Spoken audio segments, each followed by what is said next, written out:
लक्ष्मी नारायण की जय। योगिनी एकादशी हिंदू पंचांग के अनुसार आषाढ़ मास के कृष्ण पक्ष की एकादशी को बनाई जाती है। यह व्रत खासकर पापों के नाश, पुण्य की प्राप्ति और मोक्ष की ओर ले जाने वाला माना जाता है। इस दिन व्रत रखने और भगवान विष्णु की पूजा करने से सभी रोग, दोष और पापों से मुक्ति मिलती है। इस वर्ष योगिनी एकादशी कल 21 जून 2025 दिन सोमवार को है। योगिनी एकादशी भगवान विष्णु और देवी लक्ष्मी को समर्पित है। ऐसा माना जाता है कि इस दिन भगवान विष्णु और देवी लक्ष्मी की उचित और समर्पित पूजा करने से व्यक्ति को वांछित इच्छाएं और आध्यात्मिक लाभ मिलते हैं। हिंदू कैलेंडर पंचांग के अनुसार इस दिन भद्रा का प्रभाव रहता है। हालांकि पाताल और स्वर्ग की भद्रा का प्रभाव पृथ्वी पर लागू नहीं माना जाता, अतः एक बार अपना शुभ कार्य कर सकते हैं। भद्रा सुबह 5:24 से शुरू होगी और सुबह 7:18 बजे तक रहेगी। योगिनी एकादशी व्रत कथा। प्राचीन समय की बात है। अलकापुरी नाम के नगर में कुबेर नाम का राजा रहता था। वह भगवान शिव का बड़ा भक्त था और नित्य उन्हें सुंदर सुंदर फूल अर्पित करता था।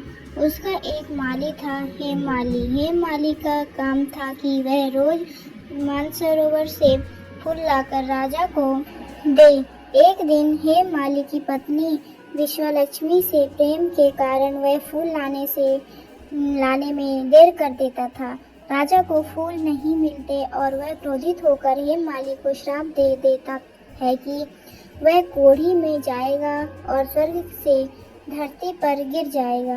हेममाली को राजा का श्राप लगता है और वह कोढ़ से पीड़ित होकर जंगल में भटकने लगता है। एक दिन वह ऋषि महादेव के पास पहुंचा और उन्हें अपनी सारी गलती बताता है। ऋषि उस पर दया करते हैं और उसे योगिनी एकादशी का व्रत रखने की सलाह देते हैं।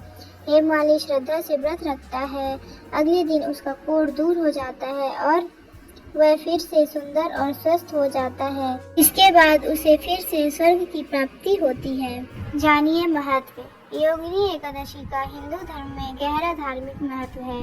इस शुभ दिन पर भक्त भगवान विष्णु की पूजा करते हैं।